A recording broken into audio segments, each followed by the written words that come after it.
Hey, how's it going, fellas? I'm Mikey. Welcome to the channel.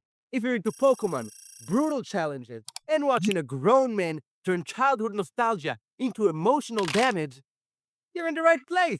Let's get going.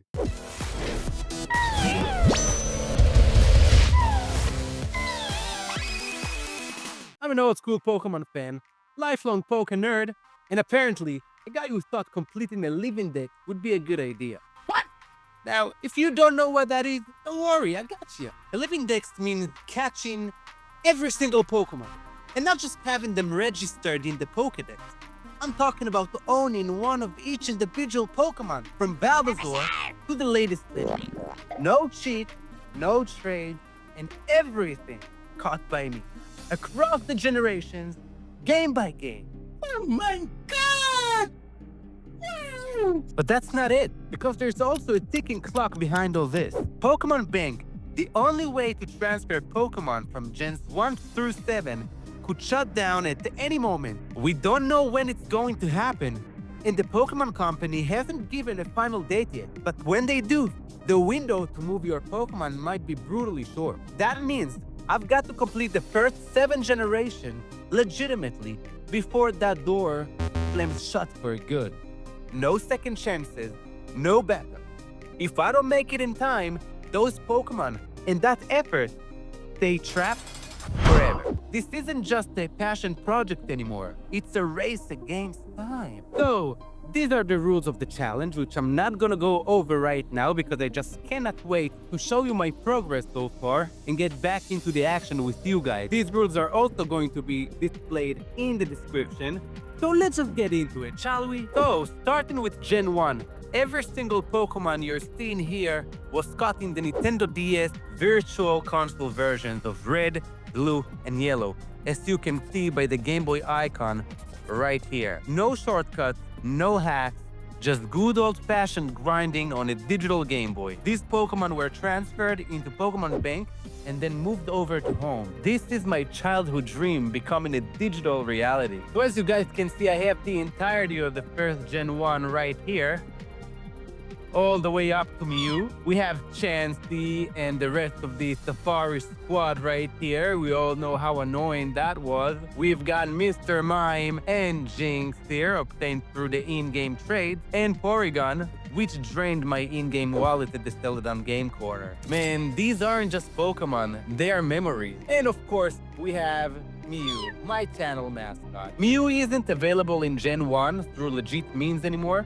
so this little guy was transferred in from my version of Brilliant Diamond. It's available in Brilliant Diamond and Shining Pearl, where it's officially gifted if you have Let's Go data on your Switch. And yes, Mew is technically also obtainable in Pokemon Go, but I always prioritize the mainline games first. I only use Go if it's the only way to get a particular Pokemon like Meltan, who's exclusive to Go and transfer only. After Mew, I'm going to put the various regional forms, and with Gen 1 fully completed and out of the way, we're moving to Gen 2. We have all of them right here, including all the mystery eggs.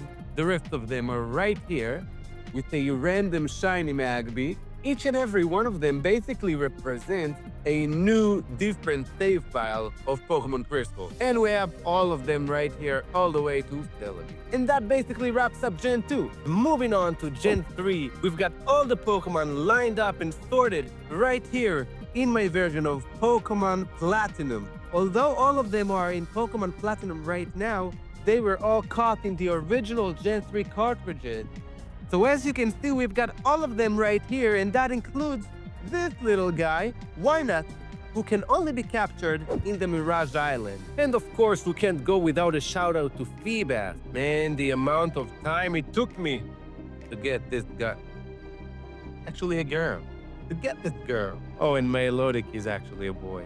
And here we have all the legendary squad. That is including the mythicals, the Deoxys and Jirachi. So here we can see the last 2 Pokemon of Generation 3. Jirachi, which was obtained in Brilliant Diamond, and the Deoxys, which was caught in Omega Ruby all the way back in 2014. Isn't that like the coolest thing in the world? That's pretty cool.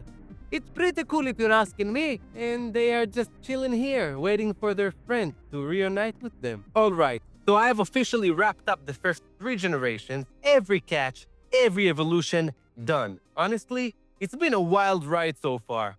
Some moments were super nostalgic, and others were just straight up painful. Looking at you, Feebas! But now, it's time for the next big chapter, Generation 4. Let me show you where things stand. So here are the Pokemon I've already caught from Gen 4. I've made some solid progress, but there's still work to do. Munchlax. I can't even express how happy I am to be finally done with you.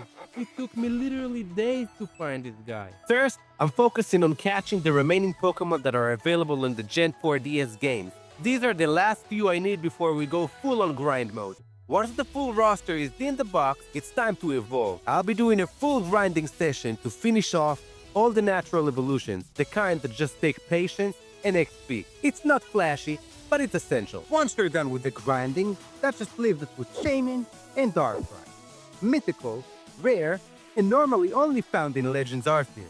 But I'll be hunting them down in Brilliant Diamond instead, thanks to the Oak's Letter and Member Card. Those are official event items that were distributed back in 2022. Those two deserve a spotlight of their own, so I will be recording a full let's play of my Brilliant Diamond as I track them down. Now here's where it gets a bit tricky. Some Gen 4 Pokemon actually evolve from older generation Pokemon, but the thing is, I can't evolve them just yet. These specific evolutions can only be done in Gen 7, using the Pokemon from the DS Virtual Console game. And since I haven't reached that part of the challenge yet, I'll have to come back to it later. Once I finish with the first playthrough of a Gen 7 game, I'll return to these cross-generation evolutions and finish them off. That's when I'll officially be able to complete Gen 4 for real. Once Gen 4 is complete, minus the cross-gen stuff for now, it's time to move forward. Next up, a brand new playthrough of Pokémon Black or White as I dive into Generation 5. And I've got to say, I'm really excited for this one. It's actually the only generation I've never played before. This is unexplored territory for me. A whole new world of Pokémon I've never seen before. A whole new world. Once we conquer Gen 5, the path to Gen 6, 7 and beyond opens wide. This project isn't just about catching them all anymore. It's about finishing what I started, no matter how long it takes. Generation 4 is where things get real. From here on out, I'm not just playing, I'm documenting the entire journey, start to finish. This is the moment I stop treating it as just a hobby and start turning it into something bigger, a passion, a purpose, maybe even a career. I'll be recording the final Gen 4 grind and uploading progress videos along the way. If you want to follow this insane journey, or just watch me suffer through more Burmy hunts, hit that sub button, join the ride, and I'll see you in the next video. Peace!